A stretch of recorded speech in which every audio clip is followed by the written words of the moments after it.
yo quería invitar a subir a Javier López Cacheiro, técnico superior de sistemas del CESGA, pero también a Javier García Tobío, que ya que ha venido, no sabía si iba a poder venir o no, que se incorpore y así podemos comentar alguna cosilla que tenemos prevista para en breve.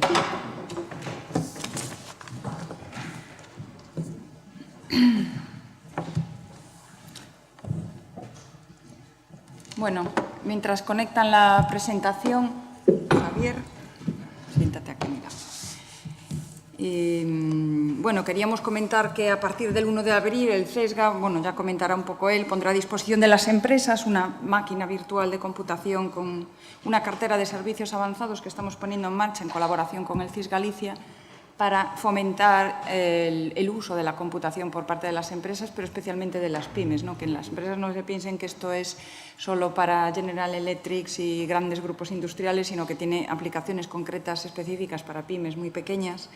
Y lo que queremos es facilitar de alguna manera el acceso a la tecnología de computación, pero a todas las aplicaciones, como habéis visto, muchísimas, de simulación, modelización numérica, cálculo en ingeniería, análisis predictivo, bueno, todas las cosas que se puedan derivar del análisis de grandes volúmenes de datos y que, bueno, dentro de estas acciones también me gustaría que comentaras un poco la jornada del día 18 que vamos a tener aquí, de Fortísimo, y comentar un poquito, muy brevemente, porque si no le robamos tiempo aquí a...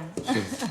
Bueno, ante todo y por cortesía, muchas gracias a la GAI, muchas gracias Sonia por invitarnos a este evento, porque en él se lleva a cabo una actuación en la que el CESGA viene trabajando desde hace 12 años, en el año 2014. Para los que no nos conozcáis, el CESGA es una institución participada mayoritariamente por la Xunta de Galicia a través del CSIC y Consejo Superior de Investigaciones Científicas. Nos dedicamos a proporcionar soporte de computación de altas prestaciones y comunicaciones de altas prestaciones también a la comunidad investigadora y tecnológica de Galicia y del CSIC a nivel estatal. Como os decía, en el año 2004 iniciamos una actividad que nos condujese a que también la industria y especialmente la PYME, porque es la que tenemos mayoritariamente, no solo en Galicia, en España, en Europa, se beneficiase del uso de este tipo de herramientas. Ya en el año 2004 habíamos hecho una encuesta y vimos que estaban utilizando el CAE, la simulación y la modelización numérica, el 20% de las empresas manufactureras en Galicia. No estaba mal. La mala noticia es que el 80% no lo estaba utilizando. Desde entonces nos pusimos a trabajar para tratar de difundir el uso de este tipo de tecnologías, la PYME, y no solo difundir, sino que lo implanten y que lo incluyan en su proceso de negocios. Actualmente en el CESGA estamos trabajando en dos proyectos europeos que son los más importantes, tal vez, en este asunto de promover el uso del HPC, de la computación de altas prestaciones, en donde se incluye el Big Data también, en la Comunidad Europea, en el H2020. Este proyecto se llama Fortísimo y hay otro que es la red de centros de competencias para simulación y modelización aplicado a la PYME europea. Esta red es europea y tenemos el privilegio de que el CESGA ha sido seleccionado para ser el centro de competencias a nivel estatal en esta red europea. Como no me puedo extender, porque si no mi compañero Javi pues me va... Tiene que ir a toda la mecha. Sí. Sí que quería aprovechar para anunciar que el día 18 en este mismo foro, aquí en CIS de Ferrol, tendremos una jornada específica para dar a conocer y para presentar una llamada de experimentos, no le llamamos proyecto porque si no parece que tenemos que en el programa marco o que en el H2020 que tenemos que hacer esas 200 hojas de... No, en esta llamada de un experimento hay que hacer la solicitud en no más de 10 hojas, o sea, lo que hay que escribir es poco, pero hay que escribirlo muy bien, porque es competitivo y es a nivel europeo. Es para proyectos de las pymes y las midcast. Las midcast son algo más grande que pymes, pero casi nos vamos a ¿cuántos? 500 más para arriba. 3.000, bueno, 3.000, ¿no? 3.000. 3.000. Yo no le llamaría mediana. Claro, bueno, entonces no solo es pyme, sino también empresas bastante más grandes, para que presenten un problema que crean que se puede resolver con computación de altas prestaciones o con analytics, big data, incluido también. Cualquiera de ellos, conjunto, como sea. El presupuesto aproximado es de unos 3... Digo, que no le des de muchos detalles para que vengan el para día que 18. vengan, sí, no se pierda el siguiente capítulo. Pero yo creo que esto es importante. Sí. Se está hablando que cada proyecto tendrá una dotación económica de en torno a 300.000 euros. Más bajo, 250.000. 250.000, adjudicado. 250.000 euros, que está muy bien.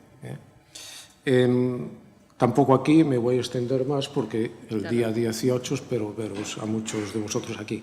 Por último, decir, están planificadas más actuaciones también, pero no me voy a comprometer en fechas. Pero sí decir que a partir del 1 de abril estará disponible un clúster específico para computación dedicado a la industria. Es un clúster de la GAIN que está instalado en el CESGA, que lo gestionamos nosotros y que lo ha financiado la GAIN para uso exclusivo de la empresa.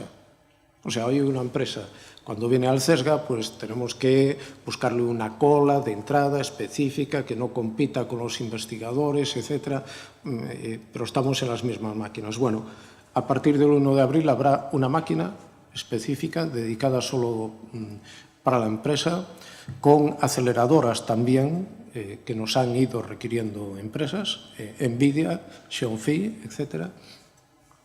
Entonces, decir que eso también está ahí. Acabo, como los políticos, y nunca acaban, pero yo voy a acabar de verdad. Acabo.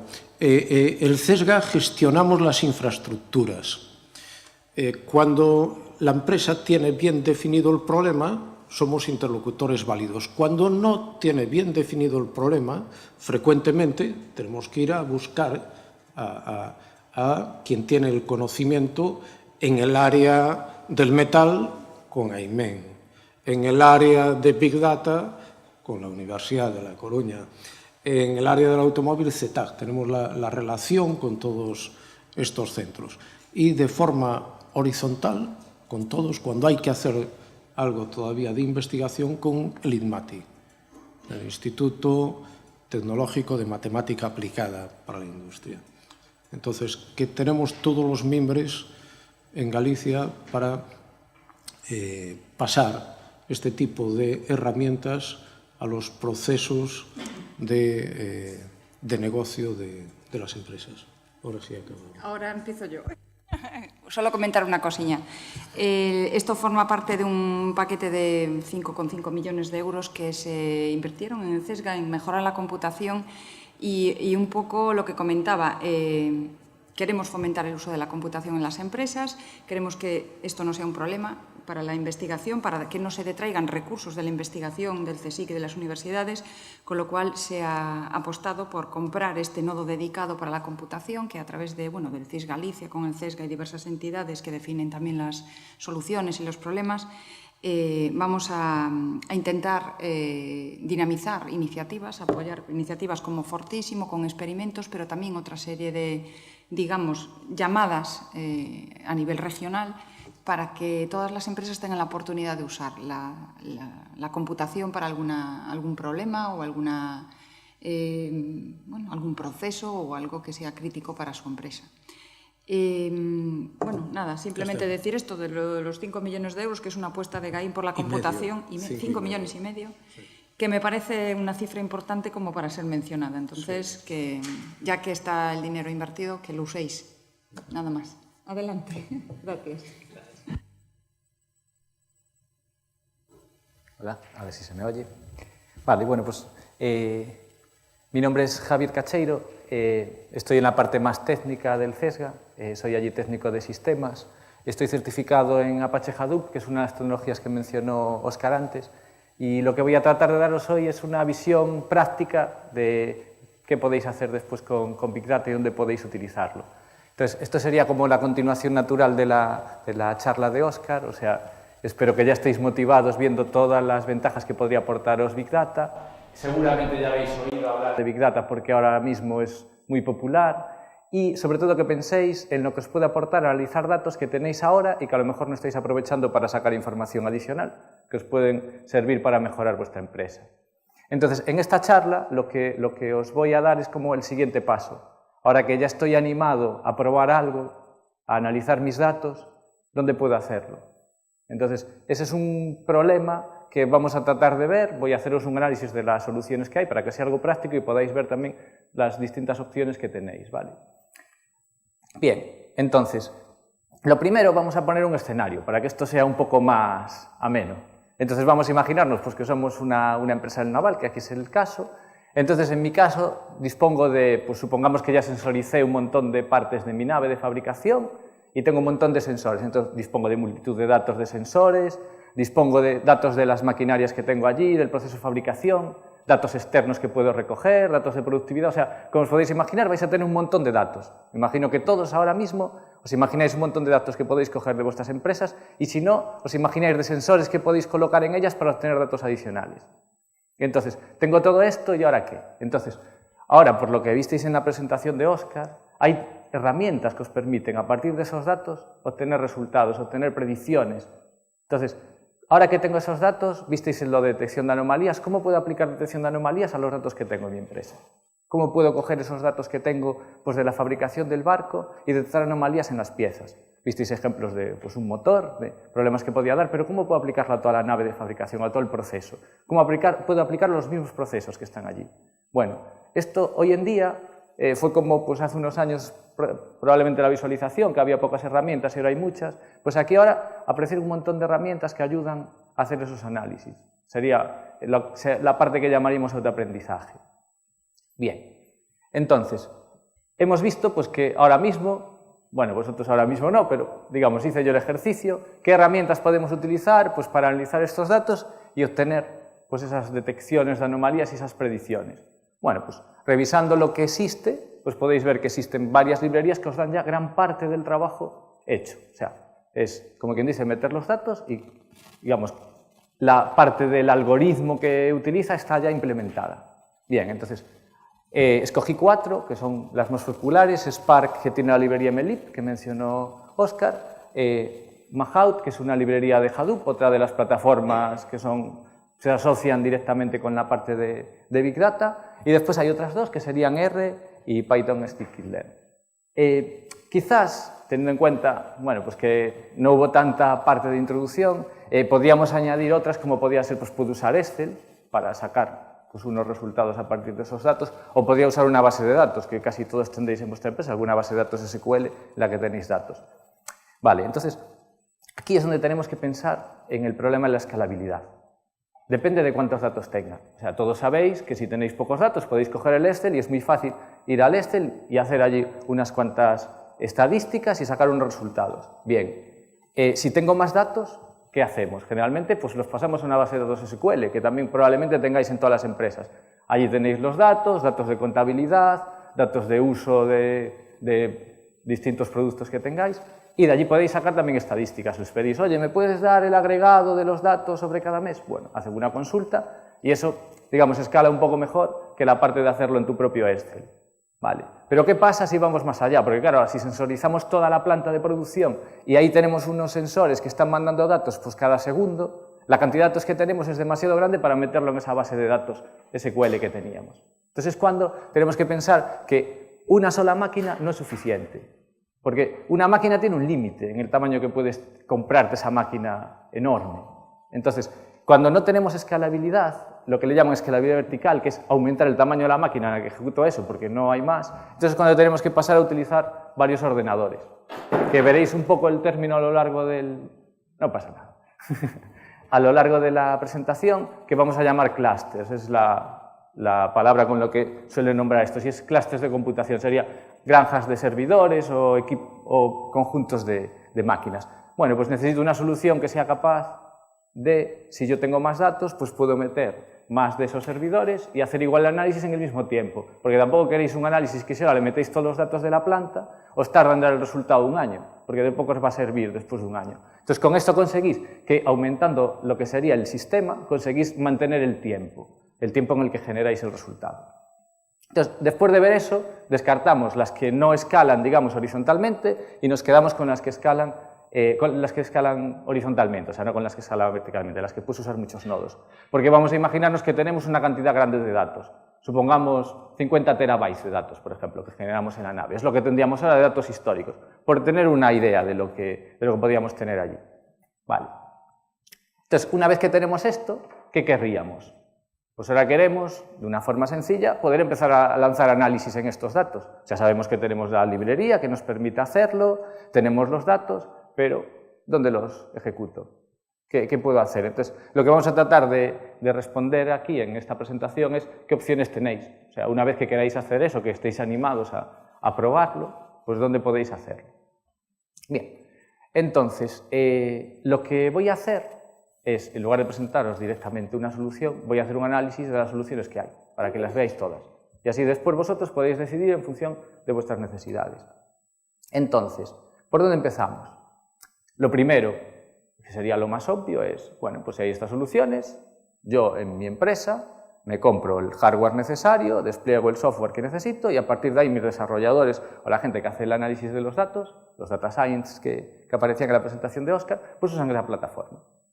¿Qué pasa? Claro, si estamos empezando aún con eso, es aún la primera vez que vamos a hacer este tipo de análisis, quizás meternos en toda esa historia de escoger el hardware, comprarlo, instalarlo, es demasiado, ¿no? Teniendo en cuenta que lo que queremos es probarlo. Entonces, esta parte, para empezar, sería demasiado compleja. Entonces, vamos a ver qué más opciones hay. Entonces, la segunda opción sería utilizar lo que existe ya, que se da de forma pública, ¿no?, en Internet. Entonces, ahí, no sé cuántos conocéis la parte de cloud, ¿algunos suena ya del cloud? Bueno, del CESGA no cuentan. Bueno, entonces quizás os voy a contar qué es el cloud para que también sepáis qué es. Esto es anterior a Big Data, sería una ola que vino pues, hace a lo mejor 5 o 10 años y que empezó Amazon. Amazon seguramente lo conocéis por la tienda que venden productos. Lo que hizo Amazon es, Amazon tenía un montón de servidores, como os podéis imaginar, para gestionar todos esos pedidos. Como tenía exceso de capacidad de computación o de proceso, decidió vender esa capacidad extra y todo empezó ahí. Entonces montaron un servicio que le llamaron Cloud, que era para que tú pudieses ir allí y pedirles unos cuantos servidores. Entonces ellos te los dejaban, te los daban de una forma virtual para que pareciesen como si fuesen de verdad, pero estaban, digamos, virtualizados sobre un servidor físico. Y según los que tuviesen daban más o menos. Eso les fue bien, fue aumentando y ahora es muy, digamos, es muy común que haya distintos proveedores cloud. Vamos a ver unos cuantos.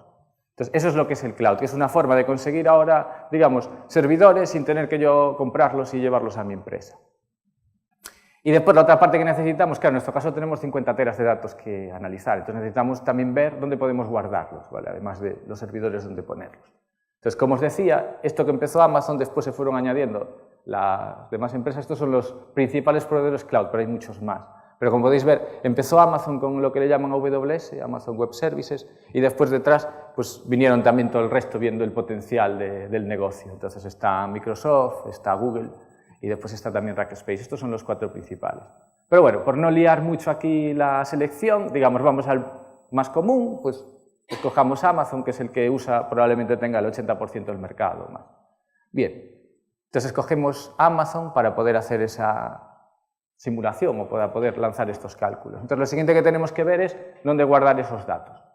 Y ahí viene otra vez un poco, claro, el problema que tuvieron que resolver los proveedores cloud. Al principio era para dar esos servidores que sobraban, pero ahora estamos hablando de dónde podemos meter los datos.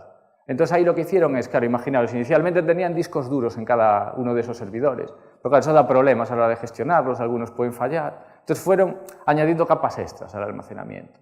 Entonces una de ellas fue la del almacenamiento de bloques, que sería, pues ahora en lugar de tener un sistema local, lo que hacen es colocar distintos servidores, que son los que dan el almacenamiento, y cada uno tiene pues, los bloques allí de los ficheros. Y eso se ve como un disco local. Bueno, el efecto que vamos ahora nos da lo mismo, con tal de que funcione y podamos ver los discos no hay problema.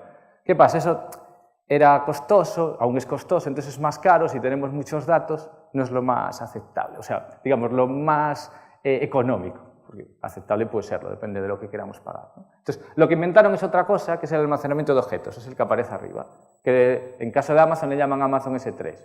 En esto vais a ver un montón de siglas, porque cada uno le llama con sus siglas, y es porque cada uno inventó su solución, es una solución propietaria que tiene cada proveedor cloud. Pero en este caso, en el caso de Amazon, es el servicio S3, que es una forma de meter allí datos. Pero en lugar de ser la forma tradicional, en la que tenéis un disco duro, tal, no, es un servicio web, tienes que hacerte allí un bucket, que le llaman, como un cubo en el que metes tus datos, porque claro, si no, imaginaros toda la gente que hay allí metiendo datos, no les escala. Pero digamos, no sería nuestro problema ahora mismo. Nosotros queremos correr nuestra simulación, pero bueno, es lo que tenemos. Entonces, no tienen HDFS, que es la solución nativa de las soluciones de Hadoop que podíamos utilizar, pero bueno, es lo que tenemos. Entonces, ahora el problema nuestro es, vale, estos nos dan, por un lado, los servidores virtuales en los que ejecutar los cálculos, por otro lado, tienen otra parte de almacenamiento. Entonces, hace unos años tenías que tú montarte el servicio Big Data sobre eso. Ahora, como la demanda fue creciendo, lo que tienen es un servicio que te simplifica el despliegue de ese clúster, que sería como una parte software que te ayuda a unir esa parte de servidores virtuales y esa parte de almacenamiento. Es lo que le llaman Amazon Elastic Map Reduce. Bien. Encaja bien, ¿no? O sea, digamos, dentro de lo que ofrecen y tal, es el principal proveedor, bueno, pues vamos a escoger el Amazon MR y vamos a ver cómo sería el proceso por el que ahora podemos empezar, porque nosotros al final no olvidemos que lo que queremos es empezar a lanzar nuestra simulación, o sea, queremos ver si eso nos sirve para algo. Bueno, pues escogemos nos ayuda ya con la parte esta de integrar el almacenamiento, no voy a entrar en detalles porque, digamos, es un poco tal, pero entre la parte del sistema que tenemos, que es HDFS, y el S3, que es el suyo propietario. Bien. Entonces, vamos a ver cómo se utiliza. Entonces, lo que vamos a hacer es ir viendo los pasos que tenemos que seguir, ¿vale? Esto va a ser para que tengáis una idea de qué implicaría si queréis hacerlo. Por lo menos que os llevéis clara esa parte de la presentación. Vale, lo primero es tenemos que entender qué hay que hacer ahora, porque sabemos el servicio, pero, vale, ¿cómo lo utilizo? Bueno, pues para aprender a utilizar el servicio, pues, obviamente, lo primero que vas a tener es que leerte las guías que tienen. Vas a tener que tener las guías de cada uno de los dos servicios, del servicio MR, ver cómo funciona, hacerte un poco tú la idea de qué tienes que hacer, porque, bueno, ya os imagináis, tú vas allá a la página, pero no hay un técnico para decirte cómo se hace. Entonces, bueno, nos leemos el proceso, vamos viendo cómo es, y a partir de ahí, pues bueno, pues podemos entender un poco lo que tenemos que hacer. Entonces tenemos una parte que sería nuestro código, que tenemos que correr después de lanzar el servicio con esas herramientas de ayuda que tiene. Y después, aparte, tenemos una parte que es un poco más complicada, que tenemos que subir los datos aquí a S3, al servicio que os dije este propietario que tiene de almacenamiento de datos. Pero bueno, ya tenemos un poco la idea, ¿vale? O sea, subir los datos a la parte de almacenamiento y después subir nuestro código a la parte de computación. Bien, entonces vamos a la parte de subir los datos, que sería el siguiente paso. Entonces, ahora yo quiero usar esto, tengo mis 50 teras, que era el que habíamos puesto de ejemplo, pero puede ser la cantidad que tengamos, depende de los datos que generemos, pero ahora inicialmente quiero subir esos datos. ¿Cómo hago para subirlos? O sea, esto no está aquí al lado de casa, entonces tenemos que verlo. Bien, entonces, una opción es que lo suba por red, ¿no? Es la primera que se me ocurre. O sea, si yo ya estoy conectado allí y tengo mi conectividad de red de la empresa, pues me conecto y lo subo a través de la red. Entonces, aquí lo que os puse es una pequeña tabla comparando los tiempos, para que tengamos una idea de cuánto estaríamos hablando, para ver si es aceptable o no ese tiempo. Entonces, esto de aquí serían las velocidades de subida de la conexión, no la de bajada, sino la de subida, o sea, a veces hay conexiones asimétricas, a veces hay simétricas, pero bueno, las conexiones, digamos, asimétricas de 10 megabits por segundo son, digamos, lo estándar que podríais tener una conexión decente. No sería, o sea, no sería la típica de 10 megabits de casa, sino que sería de subida. Pero bueno, y después con suerte podéis tener a lo mejor una de 100 megabits, que bueno, es un poco mejor, ya 100 megabits simétricos. Bien, y bueno, ya en el caso ya de que tuvieseis una de 1 gigabit ya sería, vamos, impresionante. Entonces, aquí tenéis los tiempos que tardaríamos, según la cantidad de datos. Entonces, bueno, si veis, para la parte de 50 terabytes, si tenéis una conexión normal, pues bueno, serían 11.000 horas. Igual es un poco excesivo, ¿no?, para subir los datos. Si tenéis una de 100, bueno, pues son 1.165 horas. Bueno, aún la cosa no va muy bien. Y bueno, y el otro caso ya, que tengáis una de gigabit, eso ya es complicado. Entonces, ¿qué nos dan? Porque claro, no sois los únicos, obviamente, que tienen ese problema con Amazon. Entonces ellos tienen 3 opciones.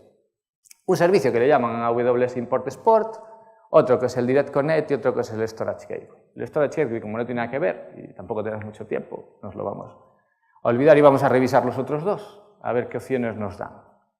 Entonces la primera sería el AWS Direct Connect, y bueno, siempre usan nombres de estos, pero lo que quiere decir es que te conectas directamente a un sitio en el que tiene presencia Amazon.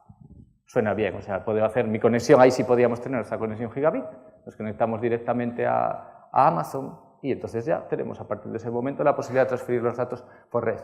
Problema, bueno, que si miramos los sitios en los que podemos conectarnos en Europa, o sea, que podrían tendernos ese cable, hay solo estos 4, en los que están Dublín, Frankfurt y Londres. Dublín porque es donde tienen el CPD, y Frankfurt lo mismo, son los 2 centros en los que tienen la región de Europa.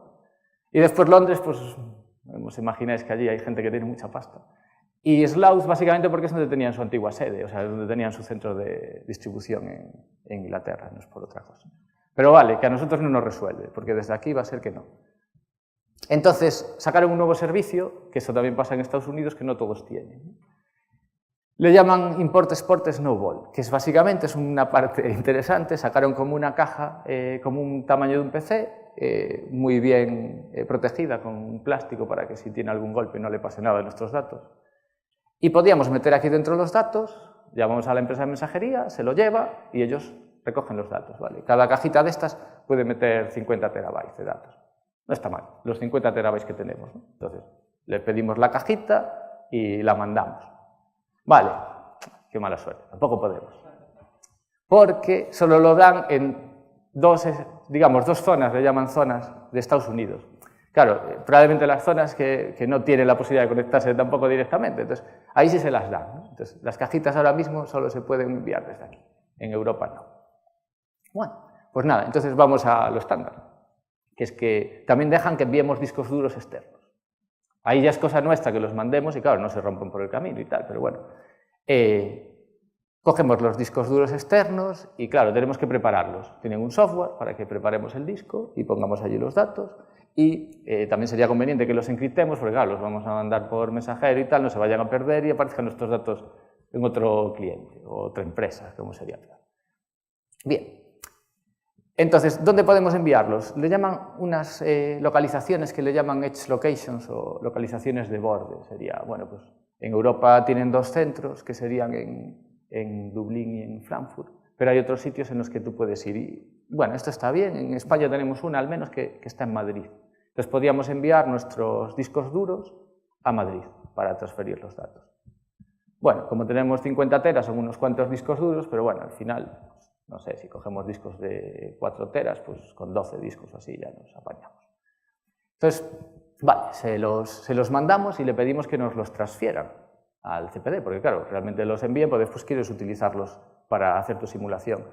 En este caso en Europa teníamos 2 CPDs, que eran Dublín y Frankfurt. Bueno, solo a Dublín, a Frankfurt de momento no se pueden enviar. Entonces en Madrid nos los enviarían al centro de Irlanda. Entonces, bueno, nuestros datos acabarían en Irlanda y ahora podríamos, digamos, pasar al siguiente paso, que es el de desplegar el clúster. Vale, sin datos no podíamos.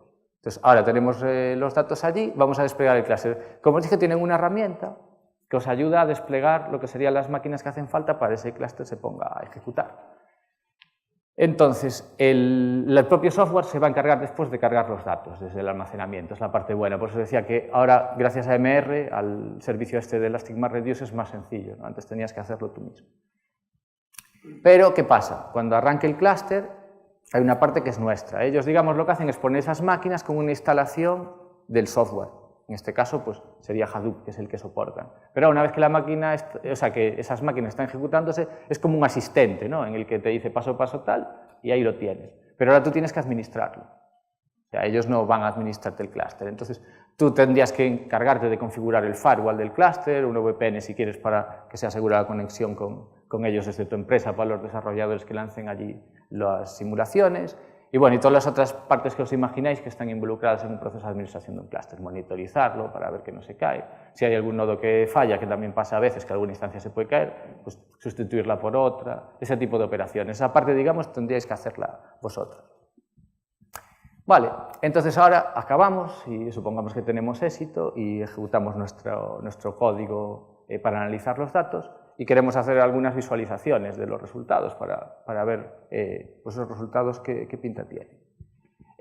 Claro, lo que tenemos que hacer ahora es otra vez el proceso inverso, ¿no? Tenemos que exportar los datos, si son pocos los transferimos por red, si son muchos pues pedimos otra vez que nos los envíen. No hay un servicio, digamos, integrado por el que tú puedas después visualizarlos. Podrías tú montarte uno, pero digamos, no disponen de uno. Y el último paso, que no nos podemos olvidar, que es la computación cloud surgió como computación bajo demanda, que es solo pago por lo que uso. ¿Vale? Entonces, si yo solo necesito una hora, arranco una instancia, la uso y la pago. Entonces, es mucho más económico que comprarte un PC y tenerlo todo el tiempo encendido. Pero en este caso tenemos un clúster, tenemos un grupo de máquinas que ya instalamos, que subimos los datos.